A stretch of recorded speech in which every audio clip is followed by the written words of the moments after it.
Hello friends, मैं हूं आपकी doctor Shobha Gupta, director of mother's lab IVF centre. और आज हम बात करेंगे कि क्या केवल महिलाएं ही जो है इनफर्टिलिटी या जो गर्भधारण होता है अगर नहीं कर पा रहे हैं इनफर्टिलिटी के लिए रिस्पॉन्सिबल हैं। तो ऐसा बिल्कुल नहीं है। मेल्स भी इक्वली रिस्पॉन्सिबल होते हैं। कभी भी जब हम इन्वेस्टिगेट करते हैं कपल को, तो 30% लोगों में, फीमेल्स में ट्यूबल ब्लॉकेज या ओव्यूलेशन प्रॉब्लम पाई जाती है या कोई यूट्रस की प्रॉब्लम पाई जाती है।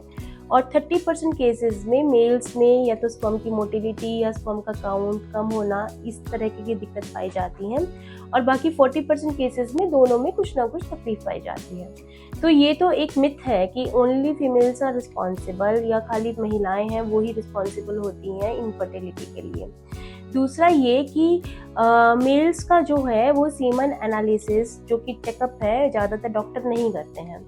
जब भी कोई महिला या कपल जो है इनफर्टिलिटी स्पेशलिस्ट के पास या किसी डॉक्टर के पास जाते हैं, तो जो हमने इतने सालों के एक्सपीरियंस में देखा, तो सबसे पहले वो फीमेल्स की अल्ट्रासाउंड वगैरह कराते हैं, ओव्यूलेशन स्टडी कराते हैं या फिर ओव्यूलेशन की मेडिसिन दे देते हैं और हस्बैंड का चेकअप वगैरह नहीं कराते हैं, जिससे कि जो हस्बैंड में जो कमी है वो पकड़ी में नहीं आती। और कभी कभी हस्बैंड भी रिलक्टेंट होते हैं अपना सीमन एनालिसिस कराने के लिए। उनको लगता है कि वो नॉर्मल रिलेशन बना पा रहे हैं, वाइफ के साथ नॉर्मल रह पा रहे हैं, तो उनके अंदर कोई कमी नहीं है। और कभी कभी ईगो सामने आ जाता है और लेडीज़ की दवाई किसी भी डॉक्टर से चला दी जाती है, कभी वैद्य से चला दी जाती है, तो जो मेल इनफर्टिलिटी है वो जल्दी से पकड़ाई में नहीं आती है। तो इस कारण भी जो है पता नहीं लग पाता कि मेल्स भी रिस्पॉन्सिबल हैं। और कभी कभी ऐसा होता है कि मेल्स की रिपोर्ट भी होती है कि उनके सीमन में कमी है, तो वो इस चीज़ को स्वीकार नहीं कर पाते हैं, या फिर उनको थोड़ा सा इन्फीरियरिटी कॉम्प्लेक्स फील ना हो, तो फीमेल्स भी ये बताती नहीं है कि उनके हस्बैंड में कमी है या उनके हस्बैंड के सीमन एनालिसिस में कमी है।